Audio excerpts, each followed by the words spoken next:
अस्सलामुअलैकुम स्टूडेंट्स, आज हम क्लास मैट्रिक के बायोलॉजी का एक्सपेरिमेंट नंबर 34 का ए पार्ट समझेंगे कि उस ए पार्ट में हमें क्या परफॉर्म करना है, कैसे परफॉर्म करना है और उस किस चैप्टर से लिया गया है और उसमें हमसे पूछा क्या गया है। ये सब बातें आज की क्लास में मैं आपको बताऊंगी और समझाऊंगी कि आपने क्लास में अपने स्कूल में क्लास में आपने ये प्रैक्टिकल जो कि एक्सपेरिमेंट नंबर 34 का ए पार्ट है उसको कैसे परफॉर्म करना है। तो जो ए पार्ट है वो यहाँ मैंने लिखा नहीं क्योंकि जगह जो है थोड़ी कम थी, तो मैं पढ़ के बता देती हूँ। यहाँ आपको दिखाती हूँ, ये आपकी प्रैक्टिकल बुक है, ये प्रैक्टिकल बुक है और आप इसका जो है वो 34 का जो एक्सपेरिमेंट नंबर 34 है उसका ए पार्ट है। ए पार्ट है चैप्टर इनहेरिटेंस से लिया गया है इसमें, और जो एक्सपेरिमेंट है उसका जो ऑब्जेक्टिव है recording the heights of class fellows to predict which kind of variation is it and presentation of the data of class fellows heights in graphical form either histogram और बारग्राम। यानी आपने histogram में present करना है data को या bar graph में पेश करना है। तो क्या इसमें क्या कहा गया है कि रिकॉर्ड करना है अपने क्लास फेलोज की हाइट को जो है उस हाइट में जो वेरिएशंस पाई जाती हैं उनको प्रेजेंट करना है। उस डेटा को जो हाइट का होगा, जो आप क्लास के स्टूडेंट्स की हाइट को का डेटा कलेक्ट करेंगे उसको आपने हिस्टोग्राम से पेश करना है। और फिर आपने ये भी बताना है कि उसमें कौन सी वेरिएशन पाई गई हैं, ठीक है। और ये आपके जो एक्सपेरिमेंट है वो इनहेरिटेंस के जो चैप्टर है उसमें से लिया गया है।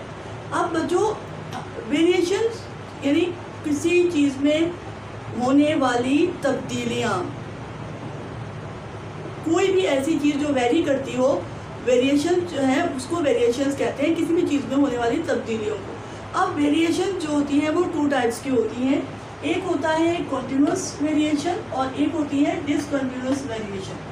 अब हम इसको अलग अलग जो है वो हवाले से इसको समझेंगे कि पहले तो हमें ये पता होना चाहिए कि वेरिएशंस क्या होती हैं, उसके बाद कितने टाइप्स की होती हैं।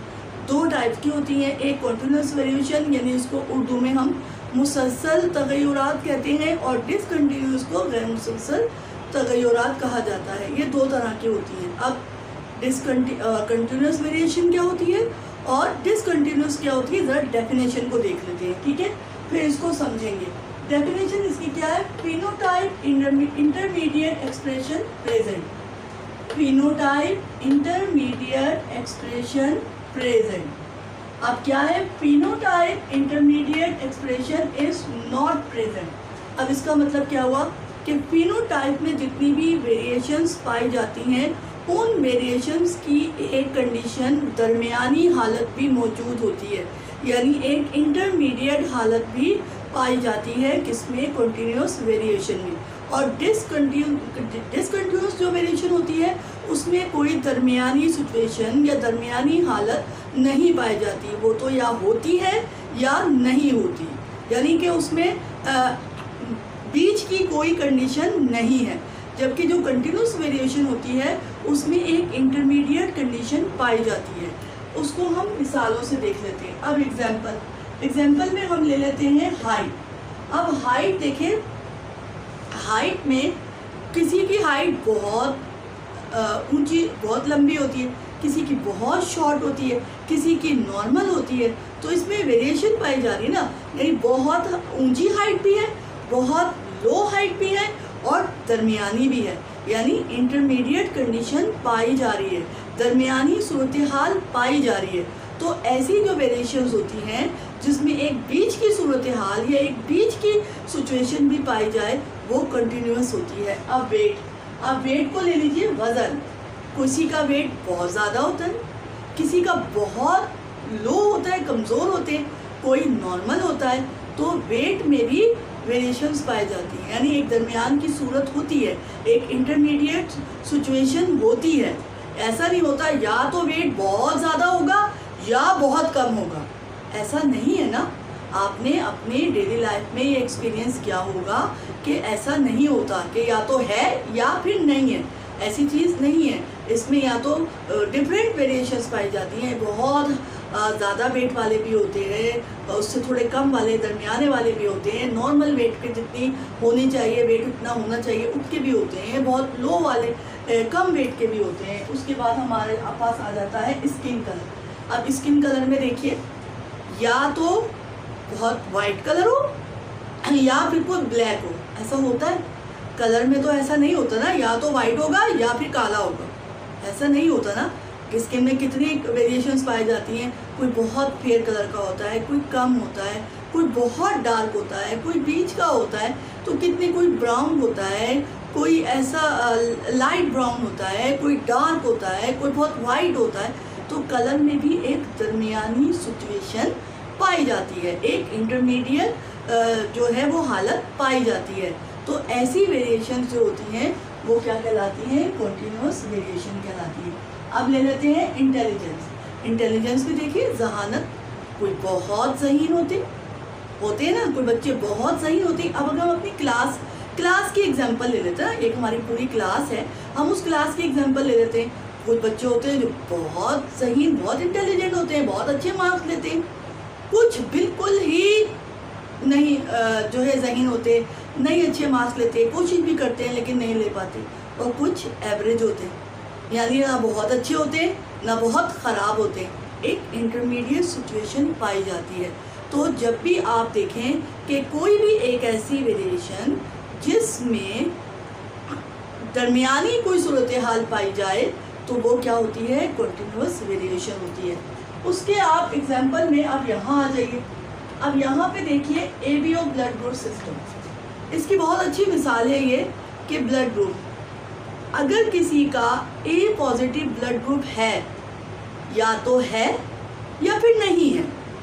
ऐसा नहीं हो सकता कि भाई मैं कहूँ कि ये जो बच्चा है ना, इसका ब्लड ग्रुप 70% ए है और कुछ बी है, ऐसा होता है?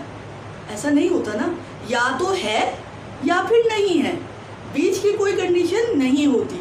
तो ब्लड ग्रुप अगर किसी का ए बी है तो वो ए बी ब्लड ग्रुप है या फिर नहीं है। ऐसा नहीं कहेंगे भाई कि नियर टू ए बी है, या ये कोई बच्चा है या कोई शख्स है नियर टू ओ पॉजिटिव है या नियर टू ए नेगेटिव है, ऐसा नहीं होता। तो या तो ये वेरिएशन होती है या फिर नहीं होती। तो ऐसी वेरिएशंस को हम डिसकंटिन्यूस वेरिएशन कहते हैं। एक और इसकी एग्जांपल है रोलिंग ऑफ टंग, यानी कुछ लोग अपनी ज़बान को ऐसे गोल कर सकते हैं, मैं तो नहीं कर सक रही, लेकिन कुछ लोग अपनी टंग को गोल कर लेते हैं, रोल कर लेते हैं, यानी उस साइडों से रोल कर लेते हैं। तो कुछ कर सकते और कुछ नहीं कर सकते। ये तो नहीं होगा कि ये कर सक रहा है लेकिन नहीं कर रहा, भाई ये क्या बात हुई। यानी वो या तो करेंगे या तो वो कर सकने के काबिल है, रोल करने के काबिल है, अपनी ज़बान को रोल कर लेते, या फिर नहीं करते। तो ऐसी जो कंडीशन होंगी, वो जो वेरिएशन होगी वो डिसकंटिन्यूस वेरिएशन कहलाएगी। अब कंट्रोल, इसको कौन कंट्रोल करता है? इसको कई जीन कंट्रोल करते हैं। कंटिन्यूस वेरिएशन को कई जीन कंट्रोल करते हैं। इसी तरह डिसकंटिन्यूस वेरिएशन को different Aleel of same gene control करते हैं।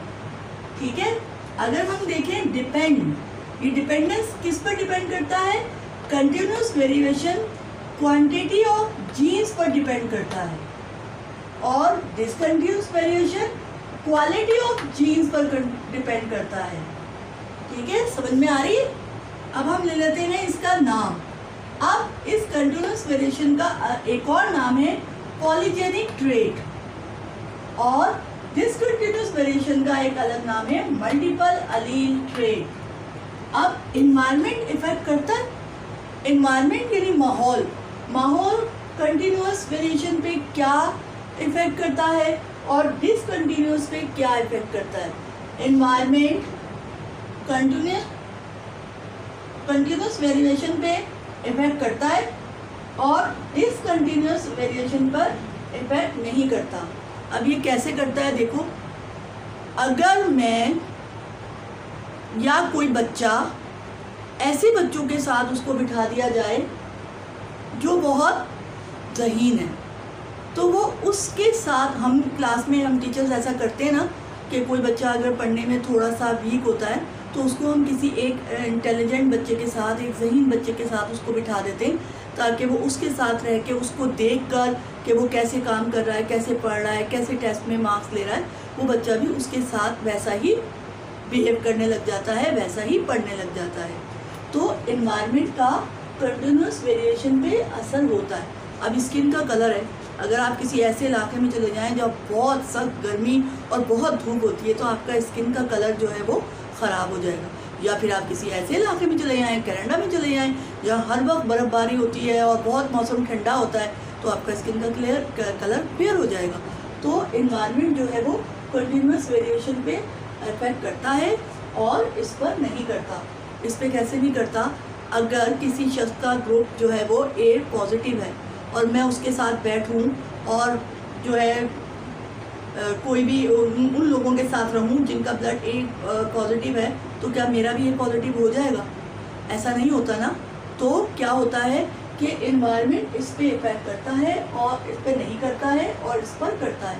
इसको समझाने का मकसद मेरा ये था कि जब आप ये वाला प्रैक्टिकल परफॉर्म करेंगे तो आप उसमें उसको प्रिडिक्ट करना है, आपने बताना है कि ह्यूमन हाइट अगर आप लेंगे, ह्यूमन हाइट कौन सा ट्रेट, ह्यूमन हाइट की जो ट्रेट है ये कौन सी वेरिएशन में आती है, कॉन्टिन्यूस वेरिएशन में आती है या डिसकंटिन्यूस में आती है। अब आपने इसको अच्छी तरह समझ लिया तो आप इसको बहुत अच्छे से बता सकते हैं कि ह्यूमन हाइट इज़ या रिजल्ट में लिखेंगे, कंक्लूजन में लिखेंगे आखिर में।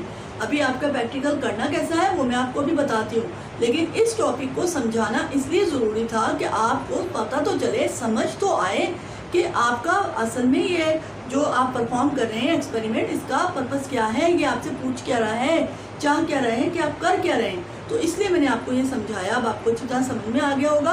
तो फिर अब हम परफॉर्म करेंगे कि हमने ह्यूमन हाइट को, जो अपने वाले क्लास फेलोज हैं, बच्चे हैं, उनकी हाइट का डेटा लेना है और उसको हिस्टोग्राम में कैसे जो है वो रिप्रेजेंट करना है।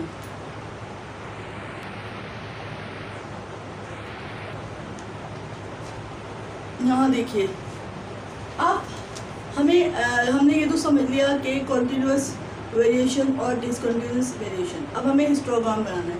हिस्टोग्राम बनाने के लिए आपकी जो प्रैक्टिकल बुक है उसमें ये क्लास लिमिट्स दी हुई है। यह क्या कहलाती है? ये क्लास लिमिट्स कहलाती है। तो ये वाली साइड जो हो जाती है ये कहलाती है अपर लिमिट्स और ये वाली साइड कहलाती है लोअर लिमिट्स। ठीक है।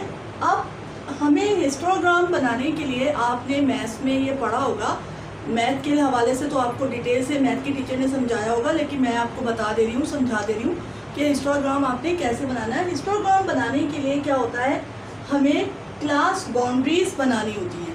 ठीक है, हमें क्लास बाउंड्रीज बनानी होती है।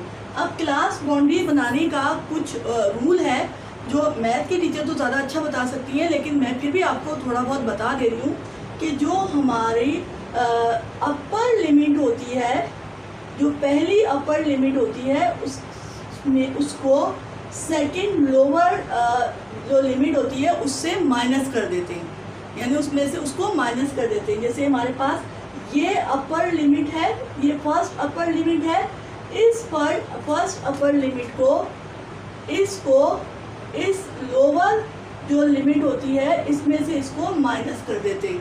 अब मैंने यहाँ पर माइनस किया, ये 59 में से 58 माइनस किया तो मेरे पास आया 1। अब 1 को जो ये फर्स्ट स्टेप होता है, हिस्टोग्राम बनाने के लिए बता रही हूँ, ये फर्स्ट स्टेप है। सेकंड स्टेप क्या है कि इसको डिवाइड कर देते हैं 2 से इसको डिवाइड कर देते हैं।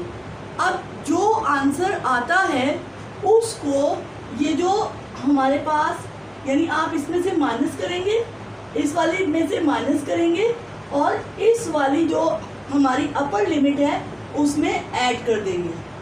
ठीक है, समझ में आया आपको कि आपने माइनस किया, जो आंसर आया उसको 2 से डिवाइड किया, डिवाइड करने के बाद जो आंसर आएगा उसको इस वाली अपर में से आप में माइनस, सब में से इसको माइनस करेंगे और इस वाली में ऐड कर देंगे। ठीक है, अब मैंने यहाँ पर कर लिया है। अब मैंने यहाँ पर कर लिया तो यहाँ पर मेरे पास ये क्लास बाउंड्री आ गई। अब क्लास बाउंड्री हिस्टोग्राम बनाने के लिए ज़रूरी होती है कि हमारे पास ये जो अपर लिमिट होती है, फिर जब सेकंड हमारा इंटरवल आता है तो यही लोअर लिमिट बन जाती है।